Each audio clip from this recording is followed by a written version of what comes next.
El enojo es una emoción natural y universal que todos experimentamos en diferentes momentos. Puede surgir como respuesta a una situación de injusticia, frustración, miedo o amenaza. Aunque a menudo se asocia con agresión o conflicto, el enojo en sí no es negativo. De hecho, puede ser una señal útil de que algo necesita cambiar en nuestra vida o en nuestro entorno. Puede variar en intensidad, desde una leve irritación hasta una ira intensa. Desde una perspectiva biológica, el enojo activa el sistema nervioso simpático, lo que puede aumentar la frecuencia cardíaca, la presión arterial y la liberación de adrenalina. Esto prepara al cuerpo para reaccionar, luchar o huir ante la causa del enojo. Por lo tanto, para sobrevivir es necesario cierto grado de enojo. En términos psicológicos y sociales, el enojo puede servir como un mecanismo de defensa para establecer límites, expresar descontento o impulsar un cambio en una situación problemática. Sin embargo, cuando no se maneja adecuadamente, puede llevar a conflictos interpersonales, estrés o incluso problemas de salud. La forma en que manejamos el enojo es clave para nuestro bienestar emocional y nuestras relaciones interpersonales. Un enojo mal gestionado puede llevar a problemas en el trabajo, en la familia y en la salud, mientras que un manejo adecuado nos permite expresarnos de manera asertiva y resolver conflictos de forma constructiva. A lo largo de este tema, exploraremos qué es el enojo, sus causas, cómo afecta a nuestra mente y cuerpo, y estrategias para gestionarlo de manera saludable. Hola, ¿qué tal? Muy buenas tardes. Soy Elsa Delgado, psicóloga clínica, y estamos aquí en un episodio más del Mundo Sí. Esta vez con el tema del enojo. El tema es comprendiendo y gestionando el enojo. Es un tema que yo en lo particular quería traer desde hace mucho tiempo, pero la verdad me costaba un poco de trabajo de dónde abordarlo, ¿no? Porque hay muchas corrientes, mucha información, y entonces por un lado, bueno, mi formación es psicoanalítica y yo quería abordarlo principalmente desde el tema de las teorías psicodinámicas de Freud, Melanie Klein, y la verdad es que dije, bueno, voy a traerlo más básico el día de hoy y posiblemente más adelante pueda traer un tema ya un poquito más enfocado hacia el psicoanálisis, ya que podamos hablar abiertamente de qué es el enojo. Veíamos ahorita en el tema de introducción que el enojo, bueno, pues es universal, es una de las emociones principales también, cabe decirlo. Y bueno, el enojo sí me gustaría decir que es considerado como una emoción, mucha gente lo considera como una emoción mala o desagradable. Digamos que hay dos tipos o se clasifican como en dos tipos de emociones, las que son agradables o placenteras y las que se consideran desagradables o displacenteras, ¿no? Dentro de las agradables, pues encontramos lo que es la alegría, lo que es el amor, por ejemplo. Y en las displacenteras tenemos el enojo o la ira, tenemos el asco y tenemos el miedo, ¿no? Entonces, regularmente lo que nos causa displacer o que nos causa incomodidad, pues tratamos de evitarlo. Entonces, vamos a ver en la primera imagen, vamos a partir con esto de lo que son las señales de enojo. ¿Cómo podemos darnos cuenta cuando nosotros estamos enojados? Tenemos, por ejemplo, la parte de la cuestión física del enojo, cómo tú lo vas a experimentar, el ritmo cardíaco, la tensión muscular. Y dentro de lo que son las comportamentales tenemos la intranquilidad, movimientos bruscos o elevar el tono de voz. Bueno, aquí por ejemplo, una manera que te puede ayudar mucho a identificarlo, porque yo creo que no es mala ninguna emoción, todas las emociones existen para algo, ya sea para defendernos, para cuidarnos, para poder gestionar, por ejemplo, la tristeza. Si nosotros no pudiéramos dar cabida a la tristeza, no pudiéramos manejar a lo mejor un duelo cuando perdemos algo o a alguien. Entonces, cada emoción tiene su función.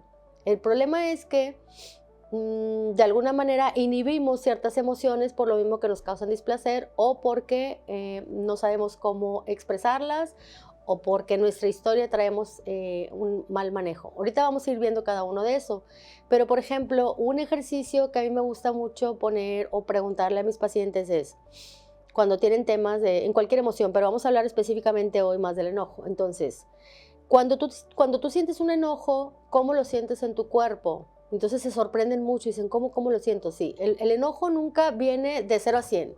¿no? No se presenta de manera que tú no lo puedas controlar. Regularmente esta emoción se presenta, o sea, va dando señales, ¿no? Va dando señales de que te estás enojando. Entonces el cuerpo lo manifiesta de cierta manera. Cada uno tiene distintas maneras de sentirla y de expresarla o no. Pero, por ejemplo, hay personas que dicen, es que, ¿sabes qué, Elsa? Yo siento en mis manos mucho, me empiezan a sudar las manos, empiezo a sentir como mucha energía en mis manos o en mis piernas. Entonces ahí el cuerpo se está preparando definitivamente, ya sea para golpear, o sea, el ataque o por ejemplo, la huida, ¿no? O lo empiezan a sentir que les empieza a palpitar más fuerte, o te empiezan a tener taquicardia, el corazón les empieza a latir más rápido, o les duele la cabeza. La clave aquí está en que tú puedas identificar cómo es que tú lo estás experimentando en tu cuerpo. Entonces, una vez que detectas que tu cuerpo está manifestando que tú te estás enojando, entonces, bueno, eso te va a posibilitar poder, implementar alguna técnica o para precisamente bajar ese enojo, no que llegues al acto del enojo, del impulso y actuar el impulso. Imagínense ustedes que es un volcán, ¿no? Un volcán no tiene una erupción como tal inmediatamente, igual, empieza a mandar señales, por ejemplo, señales de humo, empieza a mandar señales y entonces eso permite que puedan hacer una evacuación, por ejemplo, de las zonas volcánicas, ¿no? Y ya cuando viene el volcán, ya cuando va a explotar y explota el volcán, ya no hay manera de hacer nada, viene y arrasa con todo y la lava y bueno, pues tiene un poder destructivo enorme. Y a mí me gusta mucho utilizar ese ejemplo porque eso pasa con el enojo cuando tú no lo frenas a tiempo. Tiene un poder muy, muy destructivo, ¿no? Entonces, identificarlo cómo lo sientes para que puedas frenarlo y pues obviamente en la intranquilidad, cómo te sientes o por ejemplo que quieres de repente correr o salirte del lugar donde estás, bueno pues hay diferentes estrategias que ahorita al final voy a puntualizar un poco en ellas. Ok, vamos a pasar a la siguiente imagen porque bueno, aquí vienen como causas de los enojos, ¿no? El enojo, o sea, viene como internas. Bueno, aquí menciona el estrés, la fatiga, expectativas no cumplidas y como las externas, pues provocaciones, conflictos, injusticias. Voy a decir, básicamente el enojo tiene la función precisamente de protegernos cuando hay alguna injusticia, cuando de alguna manera nos están invadiendo nuestro espacio, donde no se está respetando la manera en cómo la gente nos trata. Entonces, obviamente son factores que pueden determinar que tú te enojes. Siempre va a ser para defenderte. Pero, ¿qué es lo que pasa cuando tú no permites que el enojo se instaure? O sea, o te enojas, pero no lo puedes expresar porque tienes mecanismos que impiden o que inhiben que el enojo se pueda expresar de una manera sana. Mucha gente piensa que enojarse es malo y mucha gente quiere jugar al estoy bien feliz, no me enoja nada, no reconocen. Entonces, eso es muy grave porque no tiene nada de malo enojarse. Lo que está, digamos, no mal, porque no me gusta usar esa palabra, pero lo que es complicado es que ese enojo se desborde. Cuando ya el enojo se desborda y que tú ya atacas a alguien, ofendes a alguien porque no lo pudiste controlar, pues ahí la cuestión. Yo he atendido muchas parejas y parejas obviamente que van porque tienen pues conflictos y llama mucho la atención y por ejemplo en programas de gobierno que trabajaba, en programas de prevención de violencia, atención de violencia, es muy común que la gente te diga, es que él me provocó, es que ella me provocó, es que si ella no hubiera hecho eso, yo no le hubiera pegado.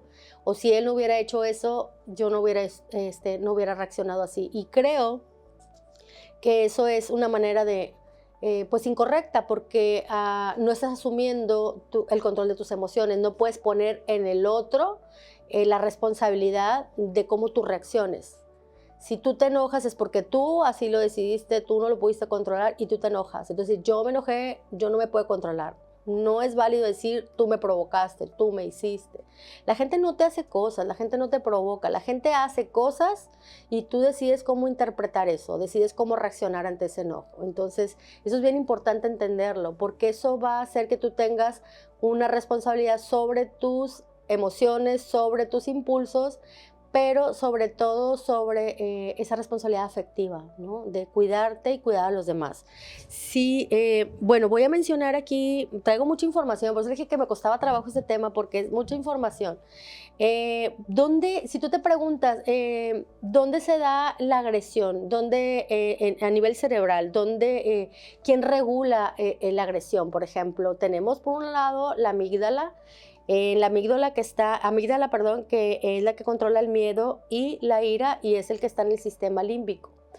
Por eso, si ustedes investigan acerca de la amígdala y el enojo, personas que han sido estudiadas, por ejemplo, asesinos seriales y así, que han hecho estudios, han visto que hay cerebros que están muy diferentes con personas que no están que son tan claramente agresivos y que hablan precisamente en un marcado desarrollo, por ejemplo, de la amígdala. Hay personas que incluso les han operado, han hecho cirugías o algo para precisamente actuar específicamente en la amígdala, que es la que se conoce como la que regula más la cuestión del miedo y la ira, o sea, el enojo, la agresividad. Hay personas que, por ejemplo, tienen lesiones, algún accidente o alguna lesión, y está muy relacionado que si tienen una lesión a nivel amígdala también o a nivel prefrontal, es muy bien sabido que se pueden tornar agresivos. Por ejemplo, hay estudios de Alzheimer, muchísimos. No sé si ustedes hayan escuchado de personas o conozcan a alguien que tenga Alzheimer. Es muy característico que se empiezan a poner muy agresivos. Entonces tiene que ver con estas funciones afectadas de lo que es el área prefrontal, la amígdala y el hipotálamo también, ¿no? La corteza prefrontal, por ejemplo, me gustaría decir que tiene que ver con la toma de decisiones, tiene que ver con el control de impulsos y con lo que es el comportamiento o la regulación de comportamientos sociales. Quiere decir que si hay algún daño, por ejemplo, en la corteza prefrontal por algún accidente o alguna enfermedad, pues se van a ver muy, muy marcados estos tipos de comportamientos agresivos, ¿sí? Ok. Muy bien. Vamos a ver la siguiente imagen. El impacto del enojo. A nivel físico pues obviamente tenemos un aumento del ritmo cardíaco, lo que les decía ahorita, la tensión muscular. Hay personas que les empiezan a sudar las manos, empiezan a ponerse muy inquietos, a moverse mucho, ¿no? Porque de alguna manera tienen adrenalina que necesitan descargar. Tenemos la parte mental, que hay un impacto en la toma de decisiones, relaciones interpersonales. Ok, vamos a ver, ¿qué es lo que pasa cuando nosotros nos enojamos y no nos permitimos expresarlo? Lo que vemos, lo más común es no poder poner límites. Personas, por ejemplo, que refieren mucho en consulta que tienen mucha dificultad para poner límites a sus personas más cercanas, incluso en los trabajos o con la familia, con los compañeros, con los jefes. Todo el tiempo están transgrediendo sus límites y eso les provoca cada vez más enojo, más enojo, más enojo. A lo mejor no lo dicen, pero ahí lo que está ocurriendo es que lo único que están haciendo es acumulando cada vez más tensión y más enojo, más enojo, más enojo. Entonces, cuando las personas no tienen esa capacidad de poderlo expresar, llega un momento donde se vuelven muy irritables y entonces es muy común que siempre estén enojados o enojadas. Entonces se vuelven impulsivos, están enojados ante cualquier mínima cosa allá afuera, pues reaccionan y reaccionan de manera como muy intensa. Y realmente se sabe que, como dicen, es que están enojadas con el mundo, con la vida, con todos. Había un paciente que decía, muéranse todos, tenía tanto enojo por tantas cosas guardadas que era una frase que el paciente siempre decía, muéranse todos, o sea, como si no importara. No es que a la gente no le importara, es que llegó un nivel de tensión y de enojo que acumuló que de repente, imagínate que es un vaso de agua que se llena, entonces se está desbordando constantemente. ¿Qué hay que hacer? Pues hay que empezar a reconocer el enojo y sobre todo tener esa capacidad de poderte enojar con la gente que te hace algo, con la gente que transgrede tu límite, con la gente que te violenta, que te lastima, que no te valida. El poder enojarte con esa persona va a impedir que tú andes repartiendo enojo con todo el mundo, ¿no? Y esa sensación de injusticia, porque se va convirtiendo luego en una ira descontrolada. O sea, empieza como un enojo pequeño y después es una ira o una rabia incontrolable. Bueno, qué importante es poder tener una adecuada expresión del enojo. O sea, aquí vemos diferentes tipos, el pasivo, el agresivo y el asertivo. En el pasivo, bueno, pues aquí se reprime, pero puede generar resentimiento, lo que les decía ahorita, ¿no? El agresivo es explosión emocional que puede dañar relaciones, o sea, ahí ya no hay un control de impulsos. Y el asertivo, que es el ideal que deberíamos de tener todos, que la mayoría no tenemos, que es la expresión equilibrada y respetuosa. Ahora, van a decir, ¿de dónde viene todo esto? ¿Por qué unas personas pueden gestionar bien el enojo y por qué otras no? ¿Por qué unas sí se pueden enojar y pueden hacerlo de manera asertiva, como dice ahí el ejemplo, y lo puede expresar y por qué otras no? ¿De dónde creen que viene eso? O sea, realmente, ¿por qué unas personas sí lo tienen y otras no? Todo tiene que ver con las figuras primarias, con papá, con mamá, ya sabemos, la manera en cómo nosotros desde un inicio nos permiten expresar o no. Aquí hay una pregunta que yo traigo tanta información que de repente, discúlpenme si... Por ejemplo, una pregunta que yo les traigo por aquí para que se la lleven de tarea y que vayan al psicólogo y lo trabajen. Dicen, ¿qué pasó en tu infancia con esas emociones? ¿Cómo fueron tratadas? Si te permitieron o no tus padres, tu madre, tu padre, expresarlas o no. Puede ser que tus padres le dieron lugar a tus emociones o no. Es que eso es lo más importante.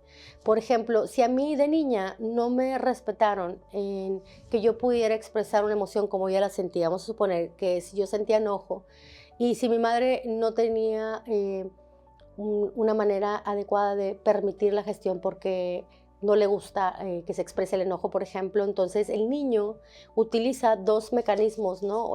Puede utilizar dos mecanismos diferentes, ¿no? El primero tiene que ver con el siento el enojo, o vamos a hablar el enojo, la tristeza, cualquier emoción, siento el enojo, pero no lo puedo expresar, lo inhibo, porque yo sé que mamá se va a enojar si yo expreso esta emoción. Entonces lo siento, pero no lo puedo expresar, lo traslada en otra emoción. Ahora, el otro mecanismo es todavía más intenso, es más profundo, es no lo siento. No digamos que lo puede expresar, pues como, si no lo siente, ¿cómo lo expresa? Aquí es ni siquiera el niño se permite el poderlo sentir. O sea, lo reprime o lo inhibe, como lo quieran decir. Simplemente no puede. Entonces, es cuando, por ejemplo, si una madre es depresiva y la madre no tolera que el niño o la niña demuestren tristeza porque le remite a su propia tristeza y no lo puede manejar, es una madre depresiva. Entonces, ¿qué hace? Que no le va a permitir al niño que se ponga triste.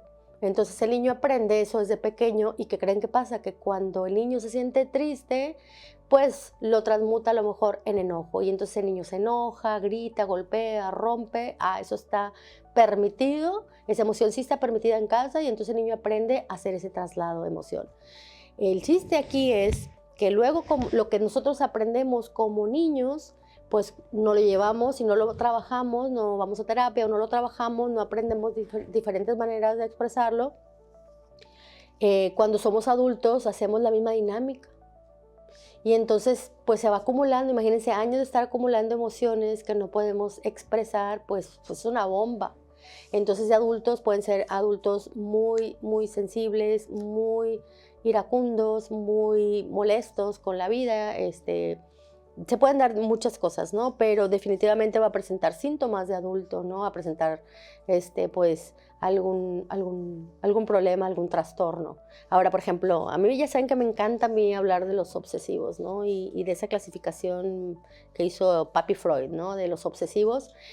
Los obsesivos tienen siempre una lucha muy, muy intensa contra impulsos, ya sea cualquier tipo de impulsos sexuales o impulsos agresivos. Entonces el obsesivo siempre se va a cuidar mucho de que estos no se escapen de control. ¿Por qué creen que el obsesivo es tan controlado y por qué es tan metódico y por qué tiene esos rituales, esas compulsiones en el orden, en la limpieza, en el control, en hacer todo perfecto? Es justo, él se cuida mucho. En este caso, que estamos hablando del enojo, voy a hablar de esto. Se cuida mucho que se le salga el enojo porque siente que es un enojo que va a arrasar con todo, que va a destruir, así como la lava del ejemplo que les ponía yo del volcán. siente que no lo va a poder controlar y siente que va a destruir. Entonces, hay mecanismos de defensa que Freud menciona. Hay un caso que, bueno, si les interesa esto del psicoanálisis, ahí se los encargo de tarea que lo lean. No lo voy a mencionar aquí, lo voy a hacer brevemente, pero se llama el caso del hombre de las ratas. Freud siempre trataba los diferentes tipos de neurosis con sus diferentes casos. El caso Juanito para el caso de un niño de una fobia de, no sé, 5 años. El caso de Dora y la mujer histérica. Y en el caso del obsesivo pone el caso del hombre de las ratas. Y es un caso muy interesante, muy complejo. Y él hablaba de 2 mecanismos de defensa principales que se dan en el obsesivo y que se dan mucho, obviamente, en el control de la agresión o del enojo. Uno de ellos es el de la formación reactiva, que es justo convertir en lo contrario, o sea, es la conversión en lo contrario de la emoción. Por ejemplo, si el niño siente lo que decía, ¿no? Si el niño siente tristeza, lo traslada en enojo, o si siente, no sé, miedo, lo traslada no sé, en risa, no sé, o sea, es lo contrario, ¿no? Por ejemplo, a mí los payasos me llama la atención por eso, me gusta analizarlos, no soy muy fanática de los payasos, pero es como esa dinámica del payaso, estar contando chistes y chistes, haciendo reír a la gente, y en realidad siento yo que están justamente sublimando de manera socialmente aceptada su emoción, su tristeza, ¿no? El hacer feliz a la gente porque de fondo siento que están tristes, y sí tiene que ver con eso. Y el otro mecanismo que Freud menciona en el caso del hombre de las ratas es el de la anulación, que también se usa mucho para el control obsesivo del enojo, de la agresión. Es anulo un pensamiento, anulo alguna idea que yo tengo en torno a alguien, que algo le pase, que se muera, que se destruya, que le suceda algún accidente, o sea, porque tengo ese enojo con esa persona. Y luego, pero todo está en su mente, obviamente no lo va a llevar al acto, o sea, el pensamiento del obsesivo puede ser muy, muy agresivo y puede tener impulsos muy intensos, y aparte ocurre algo en el obsesivo que tiene mucho lo que es el pensamiento mágico, que realmente en su mente siente que por pensarlo va a ocurrir, entonces en su mente destruye y en su mente anula ese pensamiento, ¿no? Y ahí te pone ejemplos, ¿no? Ejemplos en ese caso, pero básicamente es anular el enojo. No puedes anular el enojo, no puedes anular ninguna emoción, el miedo, la ira, la alegría, o sea, va a salir.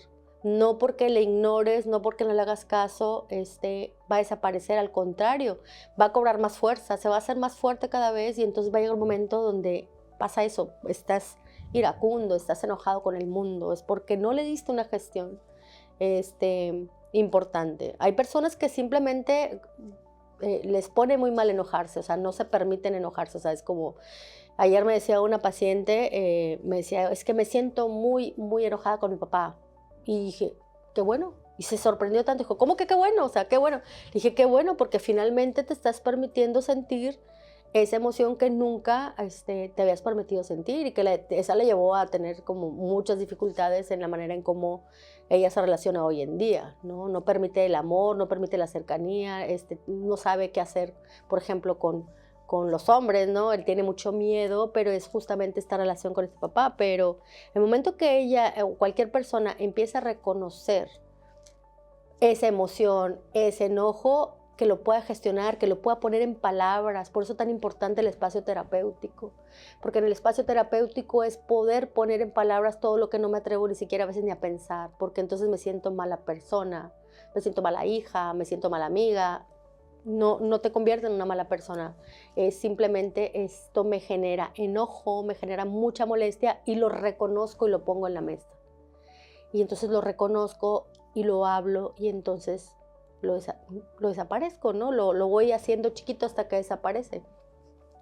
La gente que no puede colocar de una manera adecuada esa emoción o cualquier emoción, pues se convierte en un síntoma, se convierte en una enfermedad, en un trastorno, en una neurosis cada vez más marcada, o se convierte precisamente en enfermedades físicas, hay muchas, ¿no? Pero por ejemplo el cáncer está muy relacionado con el enojo, o sea, personas muy enojadas que no pueden gestionarlo, se enferman,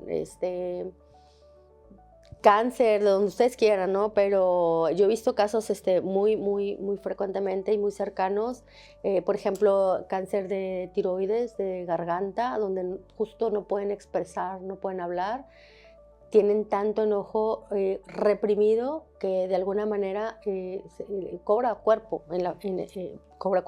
cobra factura en el cuerpo, ¿no? Muy bien. Extraño que hagamos los en vivos, porque al menos en los en vivos había preguntas y eso está padre, pero bueno.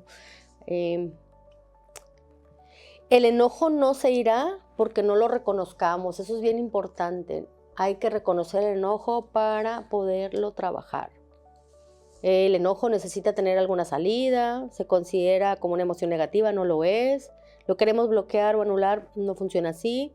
Bueno, habla de los mecanismos de defensa. Otro mecanismo de defensa, en el enojo es la proyección. La proyección es pongo en el otro lo que yo no puedo ver en mí. Entonces el otro es malo o yo soy la mala. El otro me quiere hacer cosas, yo quiero hacer cosas. Entonces todo lo que es una emoción negativa, pensamientos negativos por emociones negativas, no queremos verlas en nosotros y tendemos a proyectarlas. Sucede mucho ese mecanismo también en la fobia. En la fobia es traslado a un objeto lo que yo no puedo. Por ejemplo, si yo le temo a la madre, no voy a decir le temo a la madre, no lo puedo concebir en mi conciencia, me causa conflicto, se vuelve intolerante para mi conciencia, entonces lo reprimo y entonces hago un desplazamiento. Por ejemplo, le tengo miedo a los payasos. No le tengo miedo a los payasos, es que desplazo mi miedo a algo que no es mi madre y que no me causa conflicto, ¿me entienden? Muy bien. Vamos a ver la siguiente. Habla de beneficios de la gestión del enojo. A ver, no, estrategias, perdónenme. Estrategias. Bueno, identificar señales tempranas, lo que le decía ahorita, identifica en tu cuerpo. O sea, cómo sientes el enojo, dónde lo sientes, cómo lo experimentas. Incluso ayuda mucho escribirlo también. Escribir el enojo acerca de cómo te sientes, llevar un diario te ayuda mucho con el poder conectar con cómo te estás sintiendo. Tenemos técnicas de respiración y relajación, la respiración consciente, la respiración 4 en 4, la meditaciones guiadas. Siempre lo digo en cada programa, lo voy a decir porque ahí está la clave. No quiere decir que siempre vas a estar al 100, pero sí son técnicas que te ayudan a regular tus emociones. Tenemos lo que es la reestructuración cognitiva, que yo creo que ese lo voy a traer el tema como tal para algún otro programa porque es muy extenso. Por ejemplo, es poder identificar algún pensamiento automático. ¿Qué me dije a mí mismo en el momento en que me enojé? El pensar, por ejemplo, siempre me faltan al respeto. O sea, hacer ese tipo de pensamientos así totalitarios de todo o nada, eso no ayuda a que puedas tener mejor control. Y tenemos, por ejemplo, la comunicación asertiva, el poder expresar cómo tú te sientes, la actividad física y el mindfulness. Aquí yo le agregaría lo que es el yoga. El yoga es muy importante también. Luego tenemos beneficios de la gestión del enojo. ¿Qué pasa cuando tú logras tener una mejor gestión de tu enojo? Pues obviamente mejoran tus relaciones personales, laborales, porque ya no te vas a andar peleando con todo el mundo. Salud, reducción del estrés y problemas de salud y el bienestar, pues mayor autocontrol te trae definitivamente el bienestar emocional. Hay un autor psicoanalítico que a mí me encanta, que a la gente que le gusta el psicoanálisis, pues seguramente habrá escuchado o leído acerca de Otto Kemper. Otto Kemper él escribía mucho acerca de los niveles de agresión. Por ejemplo, en la gente hay algo que él hizo que se llama la entrevista estructurada de Otto Kemper, que justamente hay apartados que miden la funcionalidad del sujeto. ¿Cómo es esto? Por ejemplo, yo que soy perito y que hago evaluaciones, tomo muy en cuenta cómo puedo saber que una persona puede ser funcional, cómo puedo saber una persona que tiene buenos recursos internos, porque lo que buscamos los peritos son cómo son sus recursos internos. ¿Qué quiere decir esto? Su fortaleza del yo, ¿sí? Su capacidad de afrontamiento, que a pesar de que tenga dificultades o problemas, puede resolver, busca la manera, no deja trabajar, digamos que busca de manera adecuada pues la salida a sus problemas, o sea, no se tira a llorar y espera que alguien la resuelva. Esas son las capacidades de afrontamiento. Pero una parte importante es medir los niveles de agresión, cómo es su control de impulsos, qué pasa cuando te enojas, son preguntas, ¿no? ¿Qué pasa cuando tú te enojas? ¿Qué haces con tu enojo? ¿Lo puedes platicar? ¿Rompes cosas? ¿Cuáles son esos pensamientos que puedes tener? Ojo, la persona te puede decir que tiene pensamientos así como muy agresivos, digamos muy malos, pero una cosa es el pensamiento, como el pensamiento que yo decía, el obsesivo, puede tener mucho tipo de pensamientos, pero ya de eso hacer una planificación de lo voy a buscar y le voy a quebrar los vidrios de su coche, le voy a ponchar las llantas, o sea, ya eso es un nivel ya pues salido de control. Hay lo que son los mecanismos primitivos, mecanismos de defensa primitivos y los mecanismos de defensa ya avanzados. Las personas que tienen mecanismos de defensa más primitivos, diría Freud, y Otto Kemper también lo maneja así, las personas suelen ser impulsivas, muy agresivas. No hay un control de impulsos. Si yo quiero ir y romper esa puerta, yo me paro y rompo esa puerta. O sea, no hay un control de impulsos. Y los mecanismos de defensa primitivos tienen que ver con la infancia. O sea, el niño o el bebito, sobre todo los niños chiquititos, tienen esos mecanismos de defensa primitivos. O sea, no puedes esperar que el niño pueda controlar sus impulsos, porque son niños, están apenas aprendiendo. Y lo aprenden mucho con la socialización, con los límites que le pongan los padres, pues con las reglas, con las leyes, y se va instaurando pues lo que viene siendo el super yo, que es el que te da las reglas. Cuando no hay un adecuado manejo de impulsos, te habla de que se quedan en la fase primitiva, que luego son personas que tienden a pues, tener conductas muy agresivas, conductas psicopáticas, sociopáticas, que pueden hacer cualquier tipo de daño. No lo voy a mencionar aquí porque luego me banean, pero que pueden hacer mucho daño y no hubo un buen control, ¿no? Pueden robar, pueden hacer muchas cosas, ¿no? La idea es, nosotros ahorita estamos hablando del enojo, digamos, a una baja escala, una persona que se puede enojar mucho, pero que no tiene defensas primitivas, ¿no? En algún momento, si ustedes quieren y lo proponen, puedo traer un poquito más acerca del tema. Hoy nada más lo quise mencionar así como tal. ¿Tenemos alguna otra? El enojo, según Papi Freud, pues él habla, ¿no? Es una respuesta natural a frustración o obstáculo, tiene que ver con deseos reprimidos o expresión de deseos no satisfechos, y están los mecanismos de defensa, que es esa protección ante ansiedad o miedo. O sea, los mecanismos de defensa definitivamente van a proteger a tu yo, a que no entre en conflicto, ¿no? Que no esté que no esté en conflicto.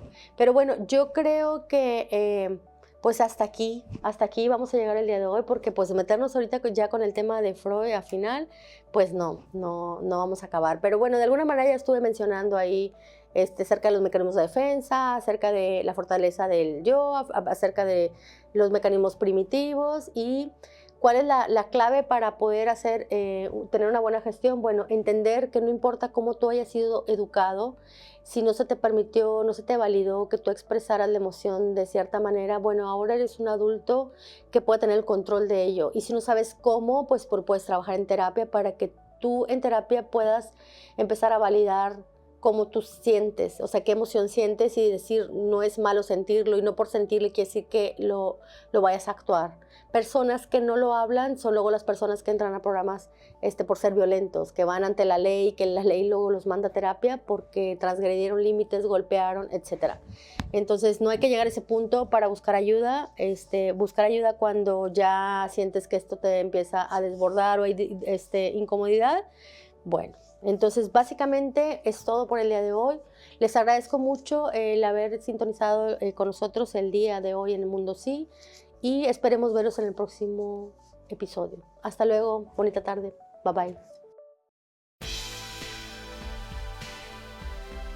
Somos la plataforma audiovisual de programación intelectual, que ofrece una amplia variedad de programas de análisis que despiertan mentes y desafían pensamientos. Está tremenda esta política, no nada más en nuestro municipio, estado, país. Descubre un mundo lleno de conocimiento y con tan solo un clic, explora nuestros contenidos.